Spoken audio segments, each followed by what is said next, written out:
8th Standard History, Unit 2, From Trade to Territory. British Administrative Organization in India. Before we going to the topic, I will ask 3 questions to you. First one, who was introduced Subsidiary Alliance? Answer, Lord Wellesley. Second question, who signed the Treaty of Basin with the British? Answer, Bajirao II. Next, third question, who was the last Peshwa of Maratha's empire? Answer, Bajirao II. Okay students, now we going to see about the British Administrative Organization in India. Listen students. The British Administrative Organization in India. The British Indian administration was run by 4 principal institutions. First one, civil services. Second one, army. Next, police and judiciary. Civil servants.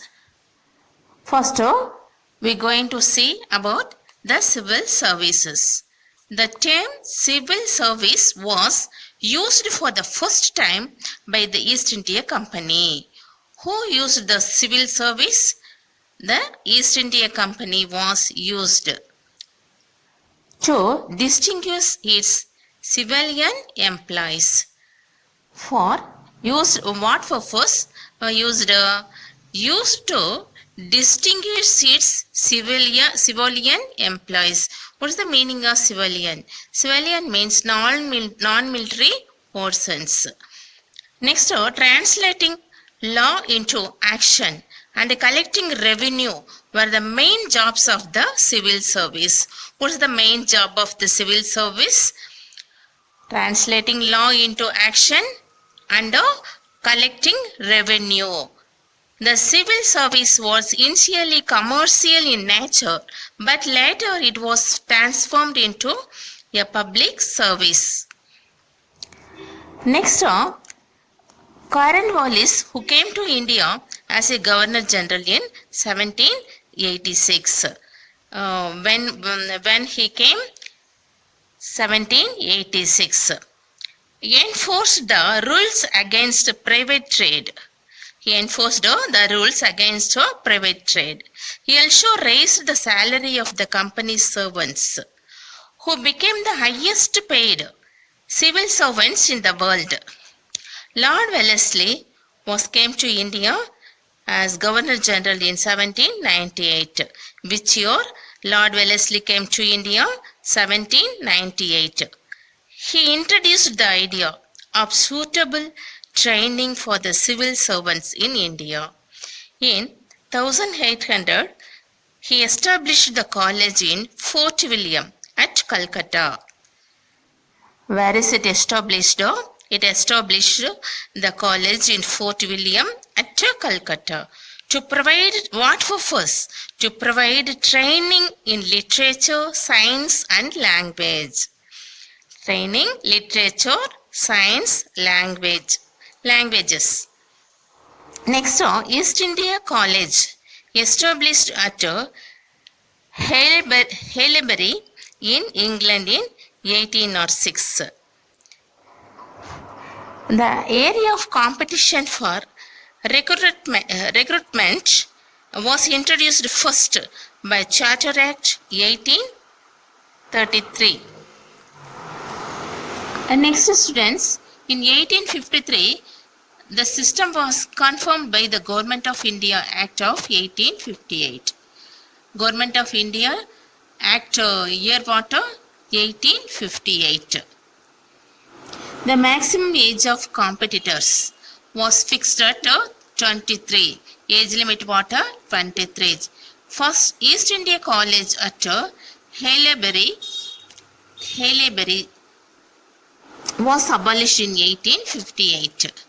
Next, the regulation of 1860. The maximum age was lowered to 22. In 1866 to 21.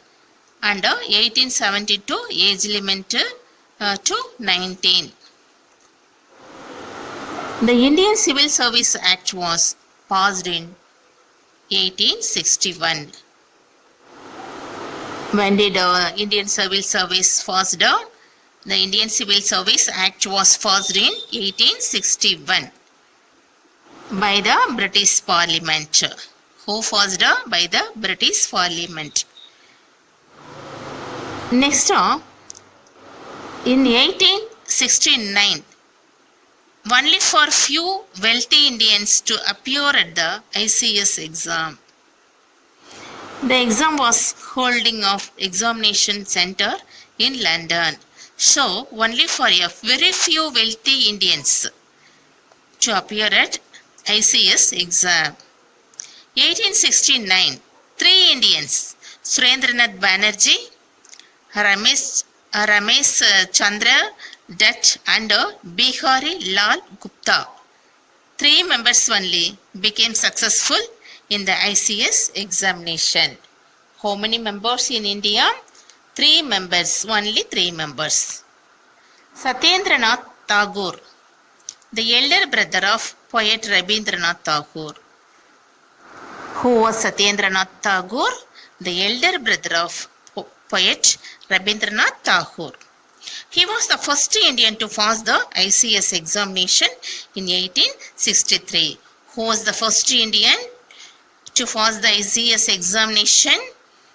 Satyendranath Tagore, the elder brother of poet Rabindranath Tagore. He was the first Indian to pass the ICS examination. Which year? 1863.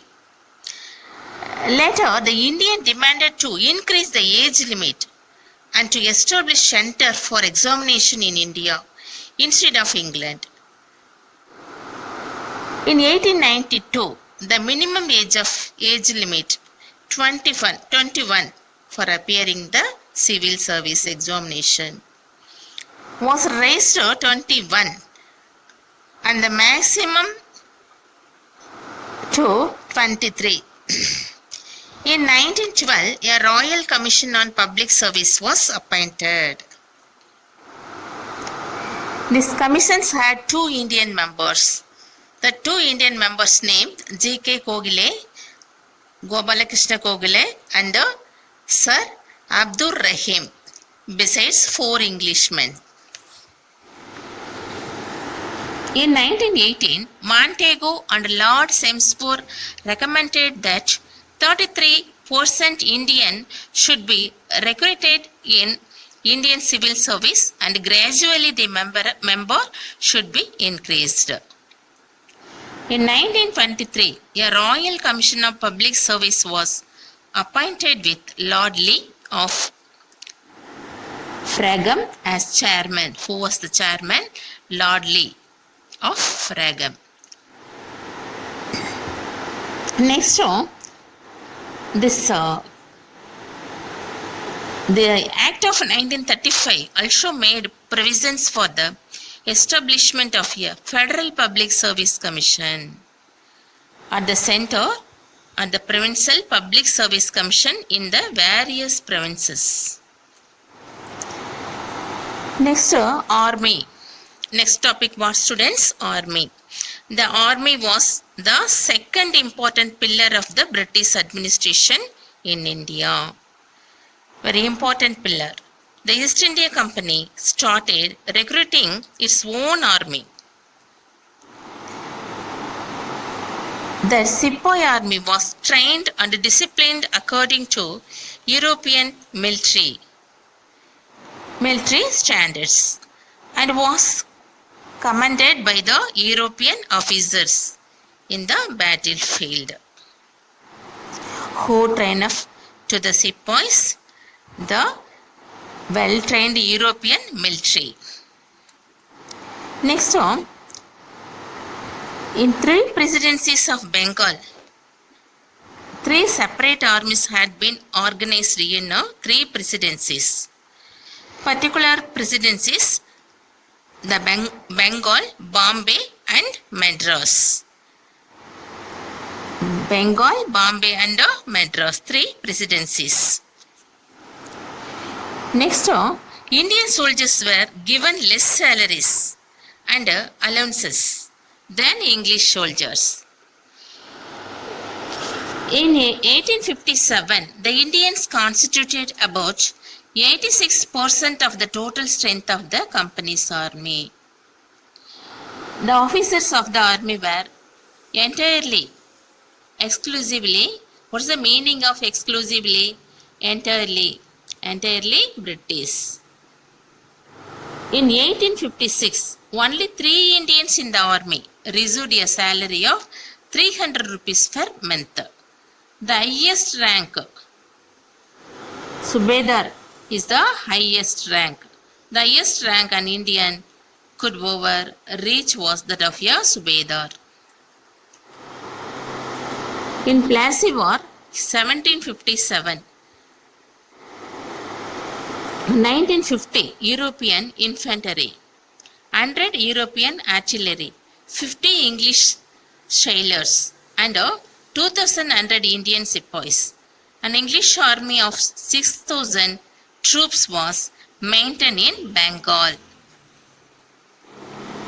At the end of the revolt of 1857, the important changes were made in the Indian Army services in 1858. Next topic, police.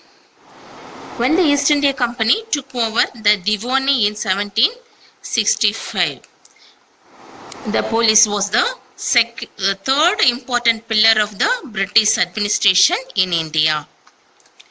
Who are the in charges of the Sarkars or rural districts? The Gochwals were in charge of towns. Who was the in charge of towns? The Gochwals. Rural district in charge name what? Sarkars. The village watchmen were paid and controlled by the Zamindars. Village watchmen were controlled by who? Controlled by the Zamindars. The police system was created by Lord Cornwallis. Police system was created by who? Lord Cornwallis. He relieved the Zamindars from the police functions and established a regular police force in 1791. Cornwallis established a system of circles or thanas, each headed by the Daroka. The authority of the Daroka extended to village watchmen who performed the police duty in the villages.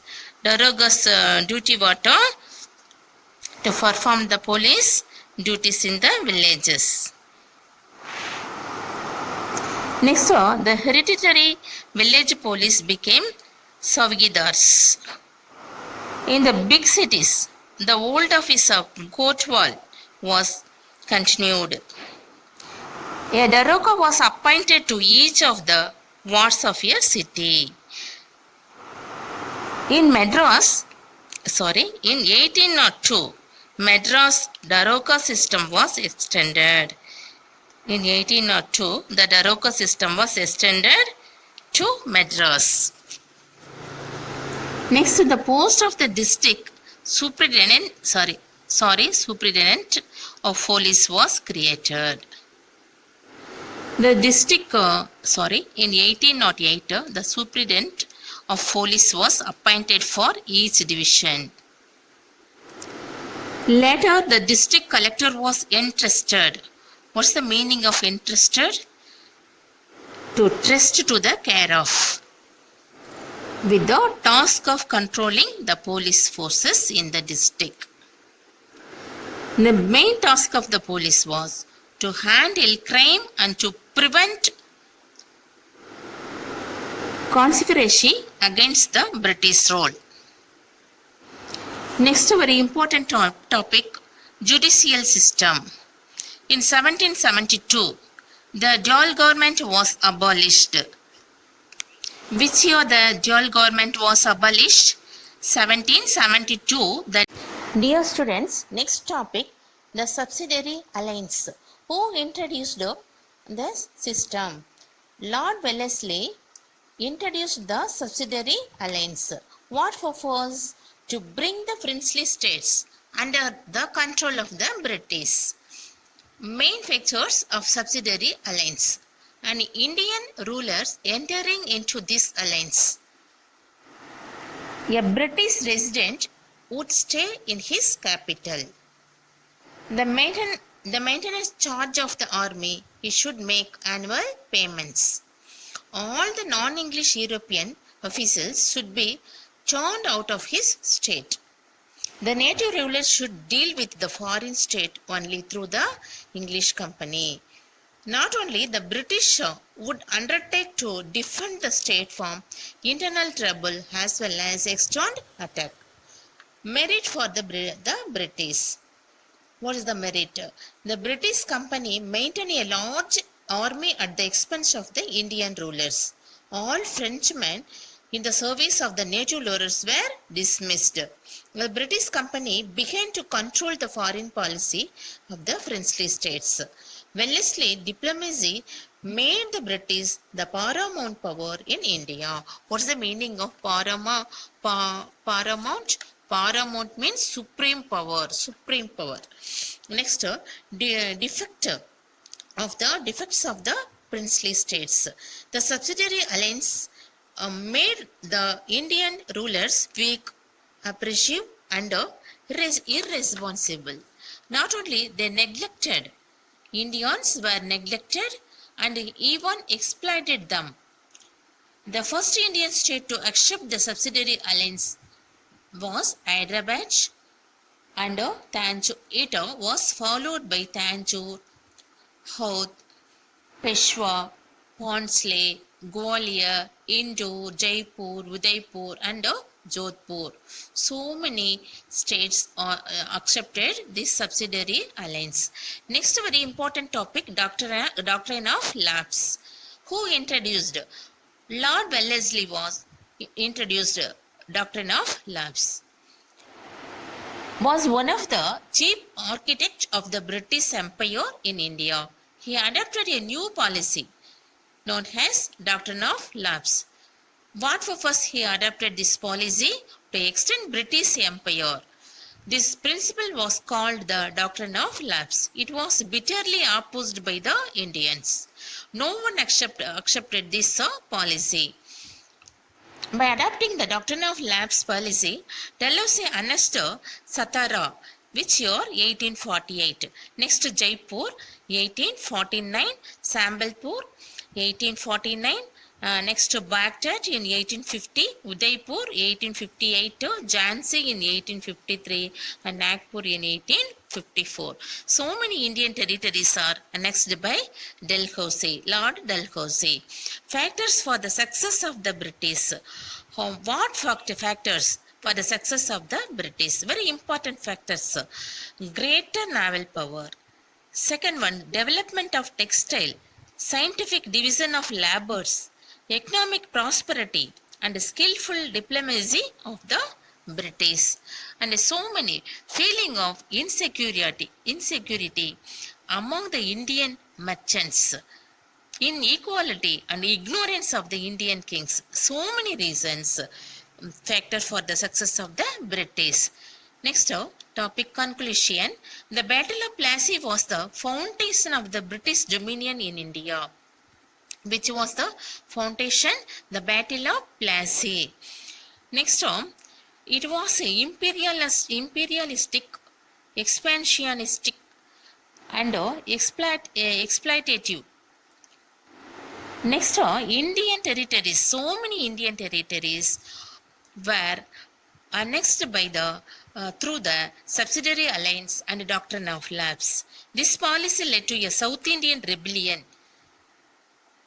Vellore Rebellion 1806, and the Great Rebellion 1850. Okay, students, thank you.